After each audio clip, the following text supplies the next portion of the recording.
জুলাই অভ্যুত্থানের 1 বছর পূর্তি উপলক্ষে রাজশাহীতে ম্যারাথন দৌড় প্রতিযোগিতার আয়োজন করা হয়েছে এবং এই দৌড় প্রতিযোগিতায় বিভিন্ন স্কুল কলেজের ছাত্ররা সহ বিভিন্ন শ্রেণী পেশার মানুষ অংশগ্রহণ করেছে। এখানে প্রায় 1000 জন অংশগ্রহণ করেছে। এই দৌড় প্রতিযোগিতায় যে প্রথম স্থান অধিকার করবেন তিনি এই 10,000 টাকা পুরস্কার পাবেন এবং দ্বিতীয় স্থান যে অধিকার করবেন সে হচ্ছে 8,000 টাকা এবং তৃতীয় সে হচ্ছে 5,000 টাকা তাকে পুরস্কার দেওয়া হবে এবং এছাড়াও প্রায় 10 জনকে নানাভাবে পুরস্কার প্রদান করা হবে। আমরা জানতে পেরেছি এই যে আজকে যে ম্যারাথন প্রতিযোগিতা রয়েছে সেটা রাজশাহী বিনোদপুর বাজার থেকে যে রুটটা নির্ধারণ করা হয়েছে সেটা রাজশাহী বিনোদপুর বাজার হয়ে তালাইমারি এই থেকে কাজলা হয়ে 14 পায় হয়ে আবারও এই বিনোদপুর বাজারে এসে শেষ হবে। এই যে ম্যারাথন যে প্রতিযোগিতার সেটার আয়োজন করছে এবি পার্টি রাজশাহী বিভাগ। এই বিষয়ে আমরা এখন কথা বলবো রাজশাহী 2 আসনের সংসদ সদস্য পদপ্রার্থী এবি পার্টির মোহাম্মদ সাইদ নোমান ভাইয়ের সাথে। ভাই, আপনাদের এই যে প্রোগ্রামের আজকে যে কর্মসূচি এই বিষয়টা বলবেন। ধন্যবাদ।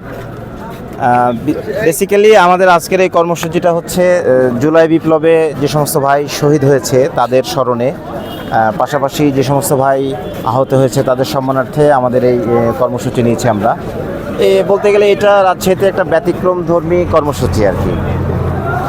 আর আমরা তো বিগত ফ্যাসিস্ট সরকার 17 বছর যে অত্যাচার করেছে আমাদেরকে, যে অত্যাচারের চরম পর্যায়ে চলে গেছিলো আর কি, আমাদেরকে মানে নিঃশ্বাস নেওয়া আমাদের জন্য কঠিন হয়ে গেছিলো। এরকম বৈরী পরিবেশ ছিল যে আমরা বাইরে মুভ করতে পারতাম না। তো আল্লাহর রহমতে জুলাই বিপ্লবের পরে 5ই আগস্টের পরে এখন একটা পরিবেশ তৈরি হয়েছে। তো আমরা কিছু ইনোভেটিভ তরুণদের উদ্দেশ্যে, কিছু তরুণদের জন্য, যুবকদের জন্য কিছু ইনোভেটিভ প্রোগ্রাম নিয়ে আসার চেষ্টা করেছি। এটা তারই একটা অংশ বিশেষ, নাম্বার 1। নাম্বার 2 হচ্ছে যুবক ভাইয়েরা তো বর্তমানে দেখা যায় যে মাদকে আসক্ত।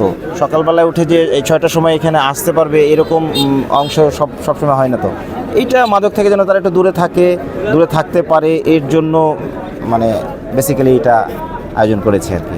আমি নিজেও একজন জুলাই যোদ্ধা। আমরা গত 2024 সালের এই জুলাই মাস সারা মাস আমরা যুদ্ধ করেছি। হাসিনার এগেনস্টে, পুলিশের এগেনস্টে, র্যাবের ফ্যাসিস্টের এগেনস্টে আমরা সবসময় যুদ্ধ করেছি।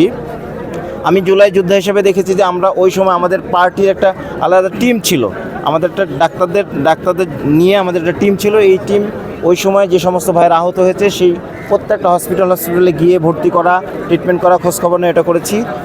ইন দ্য মিন টাইম আগস্টের পরে যে সমস্ত ভাইরা আহত হয়েছে তাদেরকে আমরা বিভিন্ন জায়গায় উন্নত চিকিৎসা দেওয়ার ব্যবস্থা করেছি, যার যতটুকু আমাদের সাধ্য অনুযায়ী সর্বোচ্চ চেষ্টা করেছি। শহীদদের পরিবারে গিয়ে আমরা খোঁজ নিয়েছি, শহীদদেরকে আমরা আর্থিক অনুদান দেওয়ার চেষ্টা করেছি।